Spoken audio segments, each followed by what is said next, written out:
crazy counterpart. harvest pyre. Yes. A sort of ridiculous corpse lunge. But you have to stretch that far, really. Sure. Yeah. So, I agree. And Smite the Monsters can get the makeshift mauler sometimes. That's true, but when you do look at the green-white list, I think Smite, because most of their stuff is Bonds of Faith, that'll lock it down, but Cackling Counterpart doesn't care about that. Right. In fact, it's actually better because people often forget, Bonds of Faith, we'll just set this over here. You've got this 3/4 flyer, this 4/5 guy, and then you're just like, Counterpart block, ooh.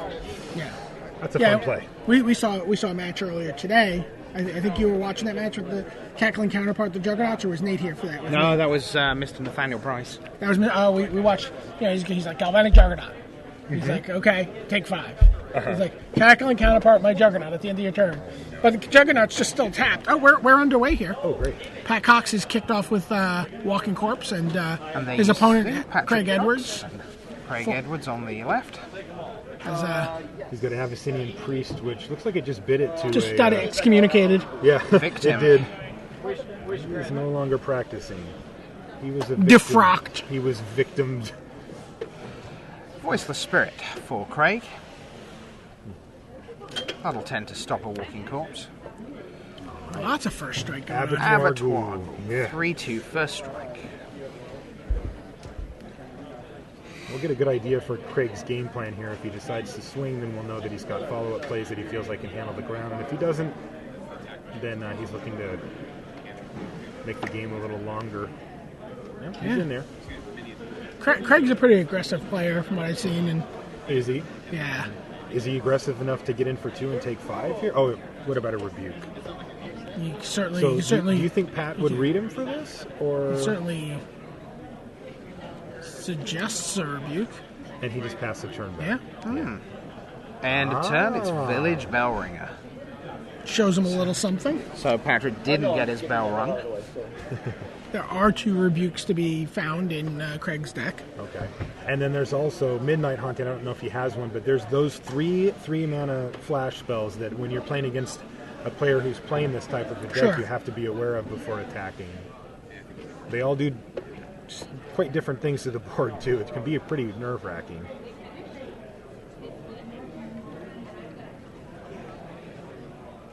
Lines up his mana.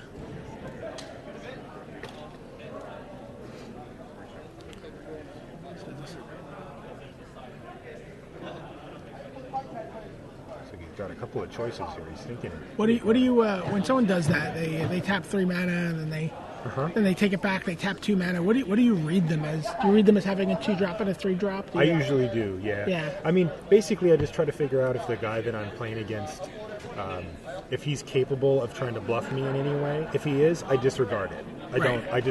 I don't listen to it at all. And if he's not, then I assume that he's not. So you can see why Edwards was happy to go aggressive. He's got Fiend Hunter to get rid of Strongcoat Noble. He's equipped Patrol. Patrol, sorry. Yeah. Of course not Noble. And the Blazing Torch has gone onto Village Bellringer. He's attacked again with Voice of the Spirit. Yeah, he's got a nice board state here. If he had something with higher power on the ground, he could also attack freely into Pat's board because of the Blazing Torch as well. The zombies can't block that creature. Blocks the goalies. You're blue-black. You don't really have any... Yeah. Can't ping me. No, there's no trick there. Deranged Assistant. See if Craig can get something with some beef on the ground here and start I don't think that Craig has a lot of beef in his deck. Is he pretty streamlined as well? That's a polite way to describe it. I Because mean, he does have villagers. He has a Lumberknot. He has a Hamlet Captain. He has a Fester Highball is pretty much his fat. Okay, well, I think that we might be seeing a Fester Highboard because he just moved the... Oh, this looks like a Fester Highboard. Yep, there's some fat is. for you, And 5/5. Yeah, and he took out the Abattoir Ghoul with the torch, so now he's... Whoa, his board state just got real good. Sitting fatty? Yeah, he's sitting real fatty now. That's some beef. He's going to make some mana. It sounds like a Scab Goliath to me, maybe? No? He doesn't have 2 creatures in his yard. Not yet. He does have 1. So he could make a makeshift Mauler, which is, enough to trade with the, he put 2 creatures in front of the... He could do that. Nope. He's just going to pass the turn. He's going to transform his Festerhide Boar into an attacking Festerhide Boar. Yes. All right, he's going to hit him for 7 here.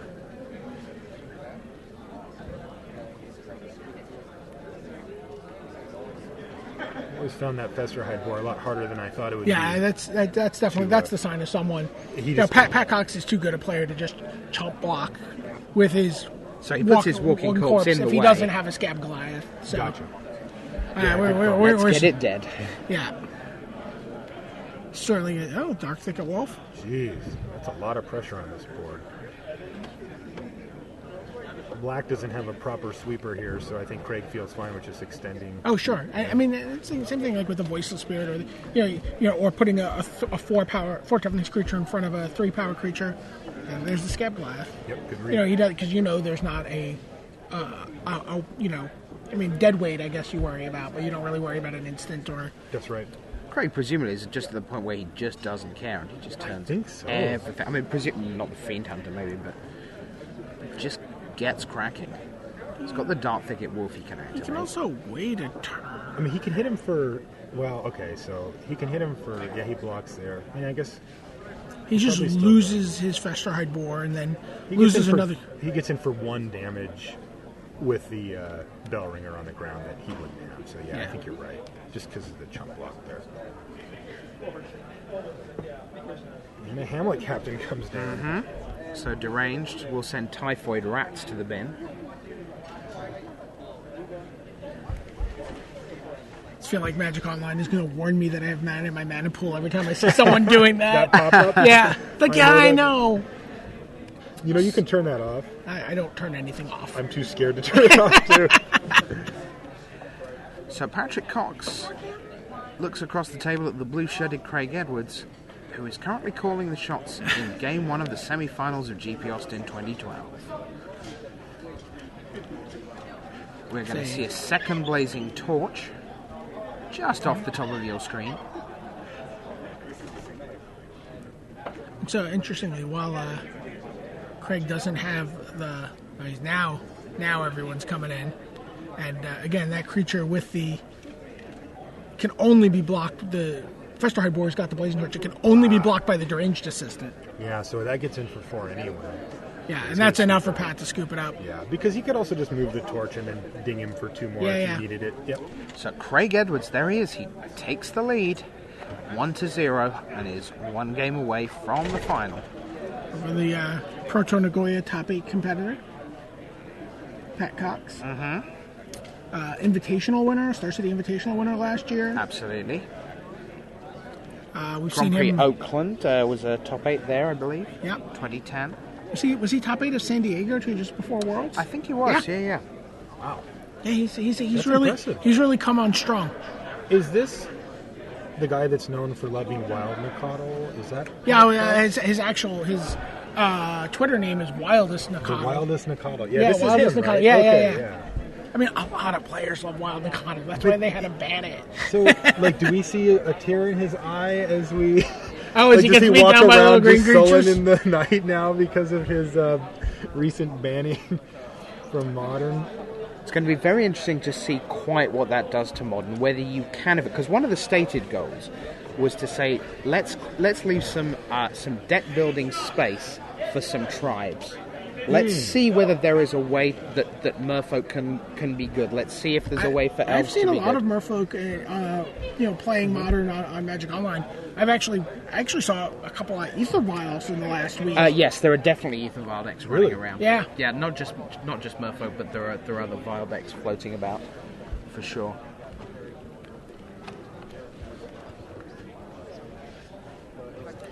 See if we can find out if anything's happening on the other match. Perhaps Nathaniel Price could whisper in our ears, tell us what's going on, if there's any games. He whispered in our ear, but not in a coherent or useful fashion. Yeah. Alas. But Rashad Miller is heading towards the booth, potentially with information. Rashad Miller, known fibber. Yeah. He insisted yesterday that he had one hat. But that he owns one hat? No, that he only had one hat with him this weekend. But I see him wearing a second hat. Perhaps he just doesn't count the top 8. Yeah. So, people have called him Two Soups. His nickname's Two Soups. Mm-hmm. And then people were talking about calling him Two Hats. Because he has... And then it occurred to us that we could call him Two Bowls. And that could refer to both soup and hat. It's pretty good. I mean, I quite like the nickname Richard, because, of course, his real name's Lionel. I don't get it. Okay. He's shaking his head, so... He's passing on information. Must mean something. You didn't know? No. Alright, players shuffle it up here. Awkward Paul falls over the room. Is that it was Violet Paul, wasn't it? You're thinking of Paul Rietzel. Awkward Paul Rietzel? Violet Paul Rietzel. So Pat Cox, 1 down here in the semis. You're going to keep this hand. Is this the hand that I can come back with? Yes, it is. It's always a tense moment when you draw that 7 when you're up against elimination like this. Walking Corpse, turn 2. And on the other side, turn 2. Dark Thicket. Yeah. One's a bear with upside. Yeah. But do you trade? No. Well, you saw how I played it when I played in mine, but I had a much different deck, and I would not trade. Especially now. It's like a dead weight. Fortress Crab. And a makeshift mauler. That was good, that wasn't it? I mean, none of us mentioned the swamp, but we all got a card each. That's impressive. That's teamwork. He's only got 2 creatures in the bin, too, so... it's promising. Okay. So the Raphael Levy showdown against Eric Downing is still in game 1. Game the first. Yeah, epic drag out, knockout battle. Wow. Bellringer comes down.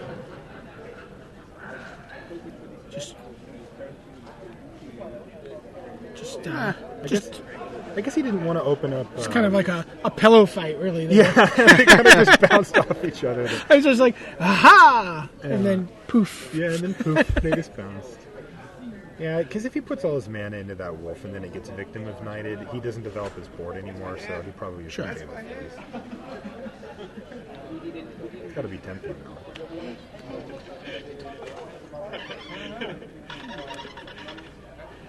Typhoid Rats. Typhoid Rats is such a pain in the... I like that. In the toughness for the green-white deck. Though. Yeah, this is a really great card for this type of a matchup for the blue-black for Pat Cox here.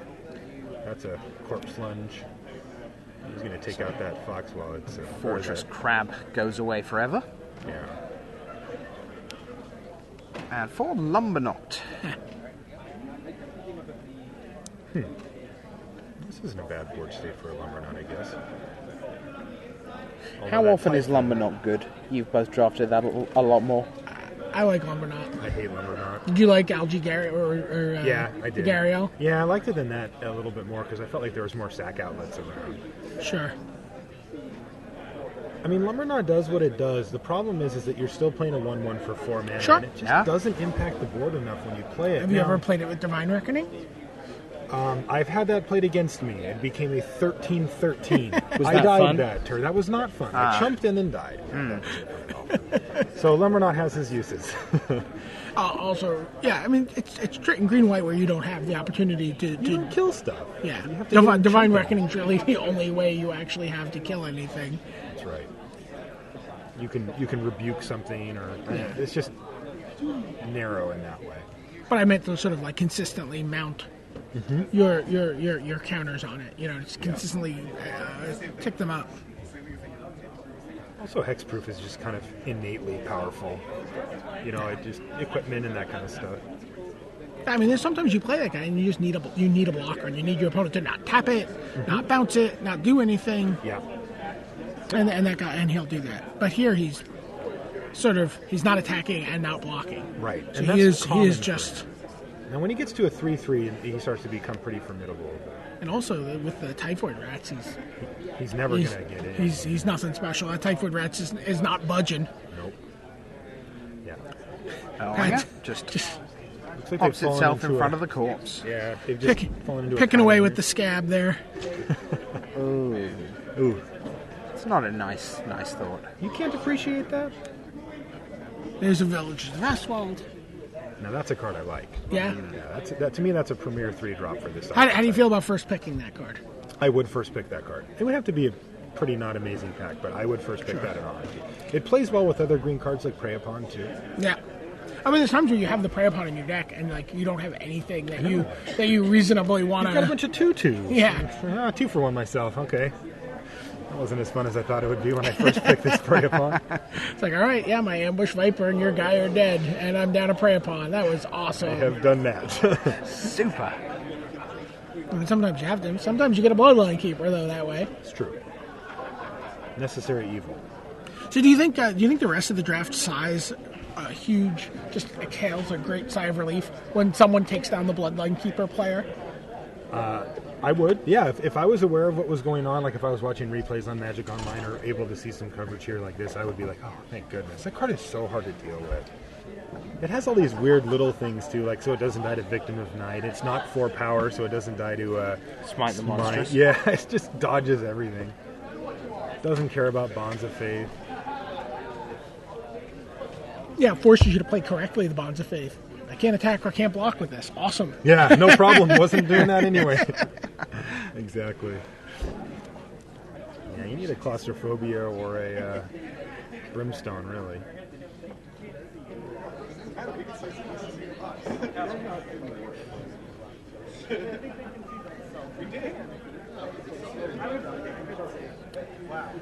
So Typhoid Rats, Walking Corpse, Armored Scarp, just going to pass the turn back to Village Bellringers, Lumber Knot, and now some flippage.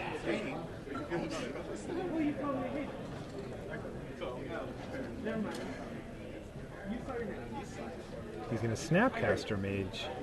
And the Snapcaster is going to target Victim. It's a Corpse Lunge. Or is it? Corpse Lunge, yeah. Oh, because he's got the Oh, Mauler and still. Spidery Grasp. Ooh. Wow. Lets it live through. It's, So he did it with the flip on the stack there. yeah. Okay. And so it's taken some damage this turn still, but it's huge, right? It's a 6/10. Yeah, but he doesn't want to. He doesn't want to expose He doesn't it. want to. What does he Well, do? he's got the Just rats in there. trade for the rats.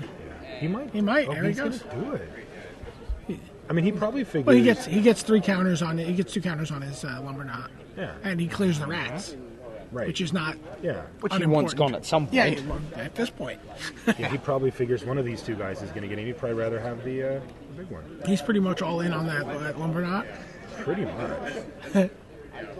I mean, He doesn't really have flyers. He doesn't have evasion. I think Raphael got all the flyers in white that he could. And yeah, Now, does he's Pat have any flyers in blue? Pat has a he has Does he have a something that can go fly over a lumber knot? sure and- he's got a Stitch Drake. Okay. You know he's got That's a clock. This is what happens He's when got a 2 vampire- 1/4s are on the board, by the yeah way. yeah. He's got a Vampire Interloper. He's got an interloper, too? Yeah. Oh, there's a Galvanic Juggernaut in Craig Edwards' deck. Ooh. This is what we were talking Another about great fatties. card. Another card that plays really well in that particular. Ooh. Cackling Counterpart, my Armored 1/4. Scarp. The Scob or the Mage? I believe it was the Scarp he aimed at. Yeah. Oh, he was. 2 land. And an Abattoir Ghoul. Yeah, 3 land Abattoir Ghoul. Wasn't the all-time exciting. No. What is he going for here?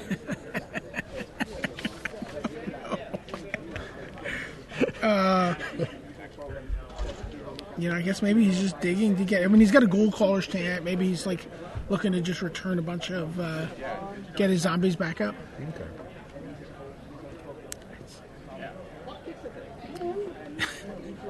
Never. Crowd's getting restless. Yeah. Blazing Torch again.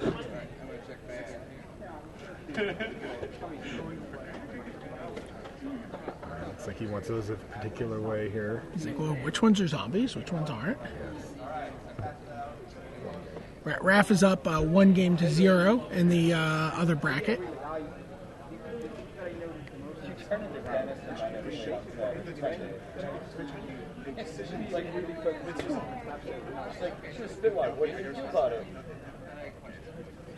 Puts the torch on the village bellringers.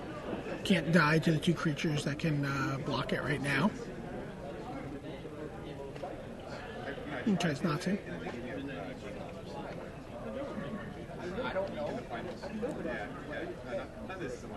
Mill myself. There's another armored scob. See what fucking happens when you set the bar? You see what happens when you set the bar?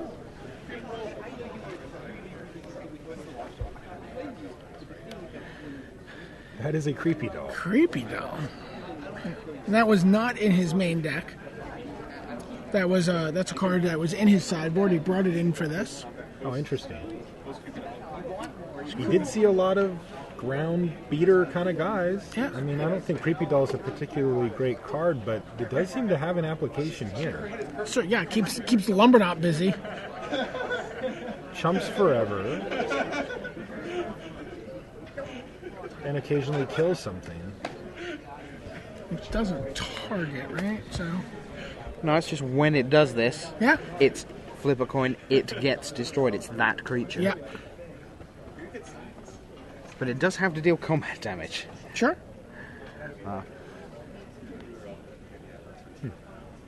Well, it's not a defender. It can actually attack. So he's getting his beats on with the creepy doll. Is it? Really? He's Yeah. jammed in there with it, huh?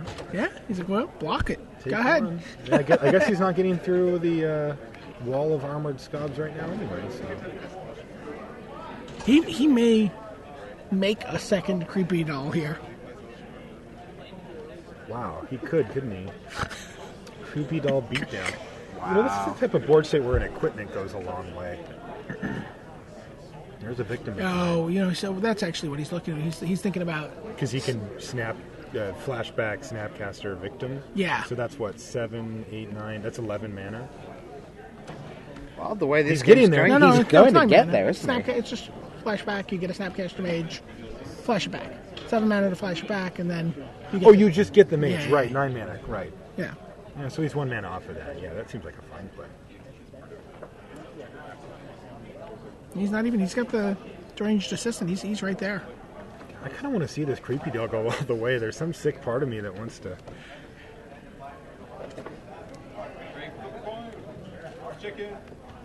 There's another one. How many Victim Knights does he have? Jeez, I think that's... Oh, Stitch Drake. yeah, there's a clock.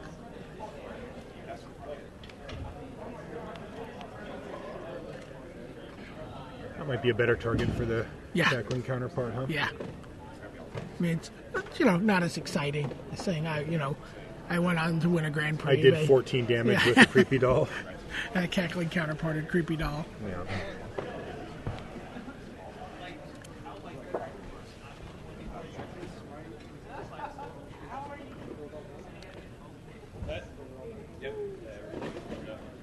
Craig has been whittled down to 12 here.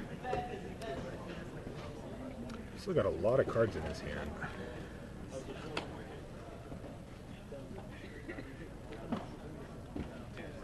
And presumably most of them are actual spells, because he seems to be laying a land every turn. You figure if he had removal in his hand, he probably wouldn't have used it yet. I mean... What was he going to use it on? Yeah, like, if he takes out an armored scob, there's another one standing there. Rebuke doesn't do anything to the creepy doll. Just destroy. Blazing. So he's going to Blazing Torch the Snapcaster Mage before... To prevent that play. prevent that from happening. Yeah, he sees that coming. Yeah. Another counter on Lumberknot. Oh, he's And gonna then Prey Upon. Yeah, nice. That's a great sequence. Lumberknot. Ah. And he gets there while Pat's at 6 mana. Yeah, so he can't do the flashback right Yeah. now. That's a great play. Picking your spots. Yeah. Absolutely.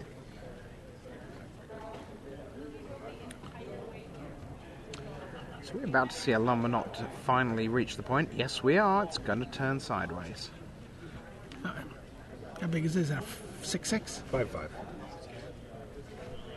It's got 5 pips on it or 4 on the die? 4. Okay.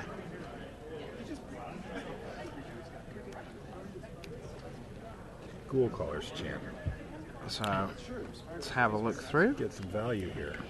Stitch Yeah, it's Drake. worth And an noting that. Abattoir Ghoul. Abattoir Ghoul. Is that a missed blocking opportunity by Pat Cox? No, he had 4 power up. But there's 3 damage on the Lumberknot from the Prey Oh, upon. from the Prey upon.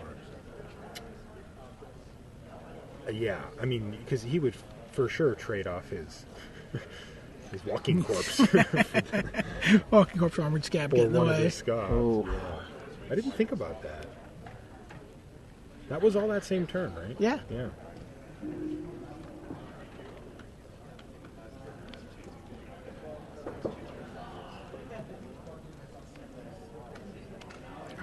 Ooh, piling in now.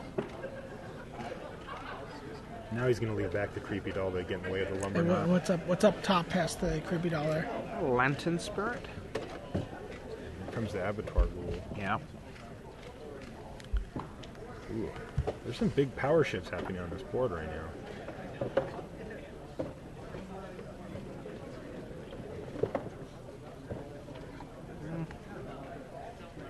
Something up there. I think that might well be a Lantern Spirit.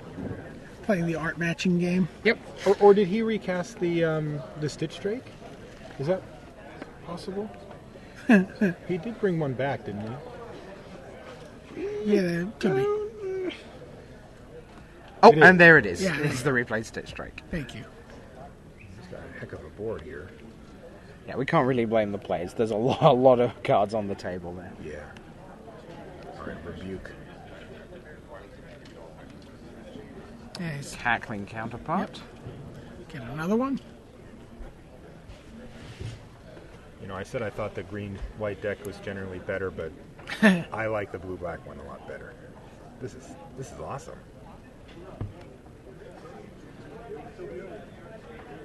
You like the blue-black one here a lot better. No, you I mean? like playing it better. Oh, okay. Yeah, I do like his position You here, think of course, objectively the green white deck is better? but- Yes, Not necessarily this green white deck. right. Yeah. Him missing travel preparations is a big blow to his deck. Blazing Torch. Equip. Pass the turn. As Pat does the whole dinner plate of mana. Turn untap back 100. sideways. Yeah, it's like... yeah. And the dishes are still standing. Absolutely. Pat's in danger of decking himself here. Stromkirk Patrol.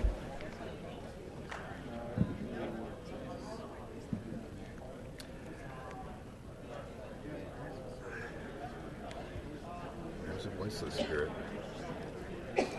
Greg passes. That'll get in the way of that Stitch Drake. Sure, but I think once. if he just attacks with everybody, it's close to the point where, Not even Knot of the Bone could save him. well, not of the bone. Could certainly. A Knot of the Bone, which, interesting. He drafted one. Was not in his main deck. So Grasp of Phantoms gets played and is Rangers Guiled. Ranger's Guile counters that. We got a tied up match on the back table. Ralph Levy and Mr. Downing are going to game 3. So still 4 of the 1,040 plus players. Pat's like enough dawdling around here. Everybody's attacking except Creepy for doll. Creepy Doll. Oddly enough.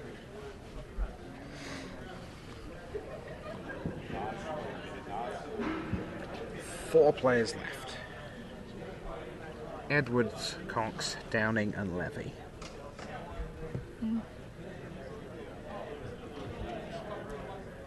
So he wants to put the Voice of Spirit in front of the 3/4 flyer so he can shoot it, right? Or maybe he can't. Oh, he can't though. Oh, he can't be. He can't do that. I mean, the patrol is lethal. Yeah, I kind of feel like he wanted to just attack with that creepy doll too. Yeah, I don't know why he didn't.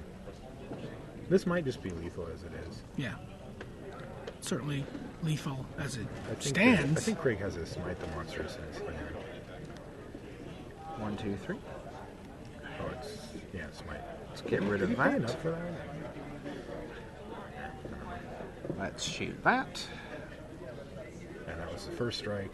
Yeah, he didn't want to. I mean, he knew something like that was up. He didn't want to. That's why the creepy doll has to stay back there. Sure. You know, just he has to keep that lumber knot honest. Yeah. Because that lumber knot's, I think it's a 7/7 now. Yeah. 2-turn clock. We care to guess how many cards are left in Pat's library? I would say 4. I'd say 5. I'd go for about 3. There are very few. It's, here's a 6/9 Trampler. Did he play? Oh. Interestingly, Craig is at 1 now. Yeah. And now at none. And a 0. So it is 1-1. Patrick Cox takes game 2 and will go into a decider against Craig Edwards. Saying that the identity of their final opponent still awaits. They do not know whether it will be Mr. Downing, Eric Downing, or Raphael Would you Levy. bring in the Knot of the Bone here? No. No. No, because the problem is that It's just Pat a Cox slow, is- do-nothing card. Yeah, well, I mean, the thing is that you want to bring it in as a card that's going to blow out a deck that's trying to race you or tempo you, like where they're like, kill your guy, get in, kill your guy, get in, and Yeah. then you've knotted the bone, and all of a sudden they're way in a hole that they can't get out of. Against this, Pat's playing 1/4s. Like, Right. they don't die. Like, neither of these guys have the ability to actually kill creatures. If he Right. was playing a lot of against a deck where he'd be trading a lot, I would bring it in. In fact, I Right. did so today during the tournament. Sure. Yeah, but I think that he's probably best to leave it out here. So what do you like in the sideboard here? What are you seeing that maybe he's gonna bring in? He's only playing 16 lands, by the way. Oh, is he really? Yeah, he's playing a little bit of a tighter deck. It seems a little well, but he's got 4 drops. I guess we didn't see too many 5s. Let's see, does Urgent Exorcism do anything? I think all of his guys were zombies. Usually, you can hit something blue with an Urgent Exorcism, Sure. like a Claustrophobia. That's a Sure. big hit for it. Geist of Sea, not Geist of Sea Trapped, Battleground Geist, etc. That's guys. right. Yeah, all the spirits. Yep. What does he have in green here? Full Moon's Rise, 2 Grizzled. Okay, so he has 2 Grizzled Outcasts. He didn't play them, so yeah, he did go. He's aiming for a much leaner deck. Make a Wish, Moon Mist, Parallel Lives. No, I don't see anything here. Yeah, his deck seems underwhelming to me. It is. Yeah, I mean, I think that Pat's deck is much more suited to the type of games that they've been playing, which is a grindier match. Right. You know, a grindier game where there's going to be not a whole lot happening. There's going to be a few key spells, and I think. Yeah, that, I'm not sure where Craig's been playing, or what kind of Magic he's been playing recently, but I mean, Pat Cox has been playing, in the Star City Invitationals and the Star City Opens and Grand Prix on Pro Tours, and he's playing, mirrors with Callblade, and so he's really like. He's got that mindset suited for that grindy. Yeah, and you can see it during that dug-in game. Yeah, I love those games. You really man. love those games? I love those. Everyone else is watching like, oh my god, these guys are just sitting here, and you're like, yes, yes. I see the value coming through. Yeah, I can't help myself. Do you like incremental card advantage? Yes. Oh, it's like my favorite thing. Ever since they reprinted Think Twice, it's all I play now. Do you like spore counters? What do you mean? Like Time Spiral, you put like spore I didn't counter. play that. Oh boy. That was before my Oh, time. you have some fun. Yeah, You well, get are a you third of talking about you get that a one- third of an activation every turn. Of what's that card called? The one that the common in Time Spiral that everybody hates now? No. I was Is that thinking what about you're like talking about? Valid Germinator Oh, okay, cards. something like every that, turn it okay. gets a spore counter, and then you can remove 3 spore counters to do 1 activation. Okay, no, I don't want to do that. Yeah, a 1/1. No, I want cards. Like, I want to generate cards from my It's a third of a virtual card. Okay, now you're talking. Now you got my attention. Oh, yeah. Third of a virtual card. I Yeah. like it. Magic players probably do actually write to Sandra and ask for that sometimes. When I drop, can I have a third of a virtual card, please? I want a token for that. Craig's going to be leading off here. Yeah, if he gets off to a kickstart, he has a good shot. Like that one. Not the ultimate in quick wants starts, like a- but so he must have What drawn. did he draw I this wonder turn? when he drew that. Yeah. Playing around mental misstep or something. All right. Villagers? Here's the villagers, yeah. Yeah, that's a nice start for him. Although with potentially 4 mana, Pet's likely to play a spell this turn. So There's Cackling Counterpart.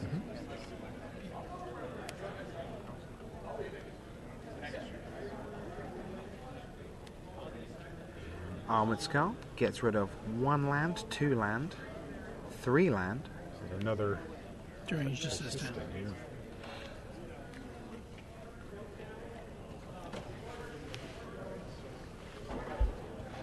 yeah. And now the tension of Innistrad. Do I flip my werewolf or do I do develop nothing? my board? Yeah. Yep. That's one of the things that I love Ambush Viper so much in these kind of decks, because you just get to say go, flip my guy, Yeah. and still play a guy. Or Bellringer is also really great in this situation. It gives you something. I like also that it gives you a way to hide Rebuke. Yes. Right? Yes. Like, we talked about that a little bit. Like, you mentioned that there's all these different cards you can use in the Rebuke spot, but there's also the ability to say, I'm just flipping my werewolf. I don't have anything. Right. No, I agree. That's just one of the many things that makes this probably my favorite limited format that I've played, which admittedly isn't a ton. Deranged Assistant simply put a swamp into Patrick Cox's graveyard. Now, with the extra mana, 4 land plus that mana, he gets Battleground Geist. Oh, there's a Battleground Geist. Hey, look. Hey, something we haven't seen. Yeah, so now I wonder if he did bring in that Urgent Exorcism. I mean, when you Yeah, play he against was blue- starting it, so we just haven't seen it. It might have gone by. He might have looked at it, but I mean, are you going to bring an Urgent Exorcism for 1 flyer? Well, so this is Prey Upon Prey instead, Upon. yeah. See, now that's what I was saying earlier, right? The Prey Upon and the 4/6, they go hand in hand. Those guys high five each other on the way to victory for sure. Fortress Crab goes by through Deranged Assistant.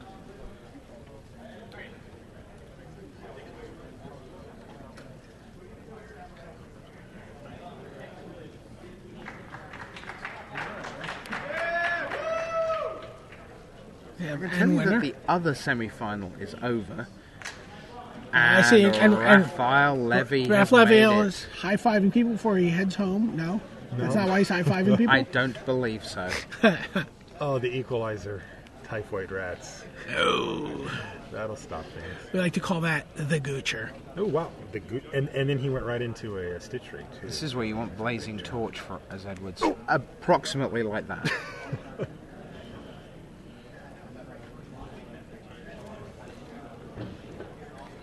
He's flipped down his... Yeah. I'd like to equip. I mean, do you consider putting that on your villagers and getting in for 2 first? 'Cause everything there's... Oh, no, the rats are not a zombie. I guess he'll trade the rats off. Yeah. Dark Thicket Wolf now for Edwards.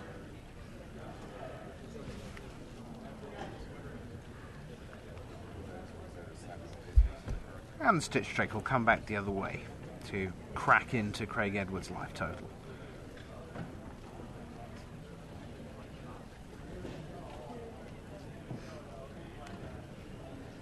Here's a makeshift Mauler roof. Wow, these guys are throwing haymakers this game. I think he's going to take out the rats here. It's so funny. Like the blue-black Mill Yourself archetype seems to have, taken such a hit in the wake of the new Girl School, the blue-green Mill Yourself deck.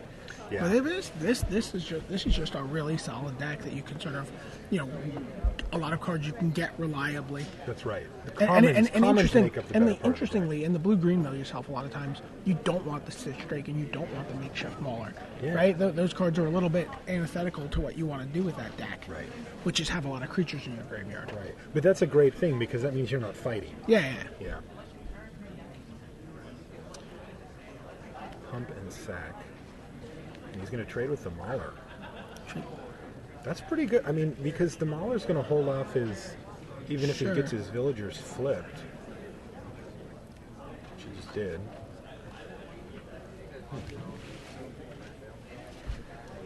I mean, Did he two put for one, right? Seems worth it. Isn't that a 5/5? Dead weight hits the graveyard. Got to be sad about that. Well, you can't be sad about that. You can't think. Yeah, think true. that way. That is true. And the Ghoul Caller's chance. He's going to bring back the Battlefield guy. Battleground Geist to the Stitch Drake goes in. Yeah. So a 3-turn clock for Pat Cox as it sits. 4 turns for Craig. And that's with no. If he just gets in. Oh, and he flipped this guy too. Yeah. So this is. Four turns are where Yeah. Now Pat it's Cox is in a medically induced coma. Right. And he didn't just flip back his werewolf. So yeah. This board state favors Pat Cox. Yeah, and you don't see anything in Craig's deck. Like I said, this is just not the spectacular green No, white this is a build. very mediocre green-white deck for sure. And I think by Pat, Craig's own admission, right? He said, like, Yes. where were they? Yeah. Where are my travel preps? Do you not think, though, that Raphael Levy would be quite wanting to play against Pat Cox in the final? I do think that. Of those two decks, you would feel that Raphael would be a little more scared of the green-white that can come out fast and have giant guys that are going to trump his 3-4 drops, because he isn't going to be able to play Gallows Warden and Battleground Guys because he's gone that different route. Sure, and he's also happy to see you like sink a lot of energy and time into creating a creature that he can then tap, flashback. 4 times in a row. Yeah. You would imagine Raphael is cheering on Pat here, as Fiend Hunter, as it always does, changes the complexion of the board, taking away Stitch Drake. I'm telling you, you haven't lived until you played Grasp of Phantoms on the Scob Goliath. Yeah.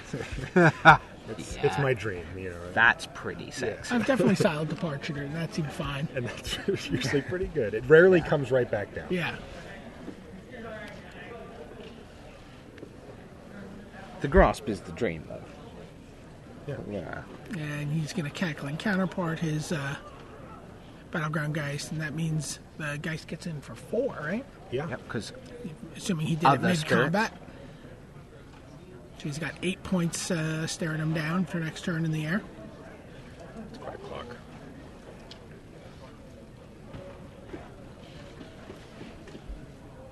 There are many rebukes around, though.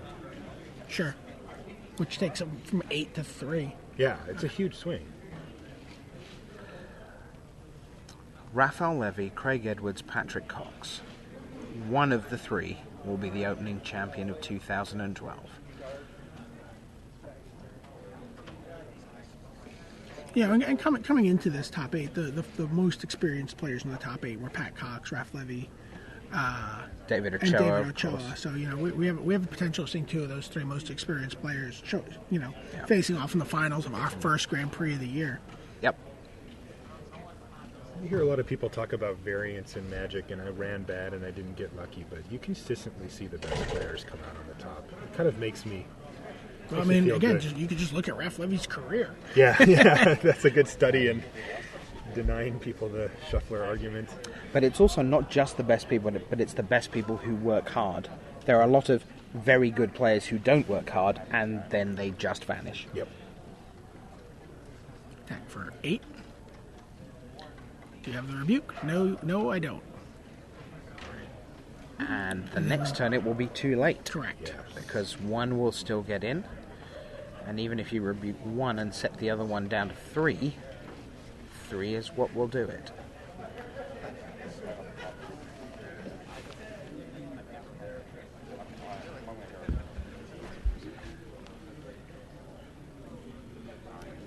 Patrick Cox activates deranged assistant, sees Creepy Doll go into the graveyard. Oh, victim. Oh, respond. Ranger's Guile. But look at the top Even card. so, Yep. that is it.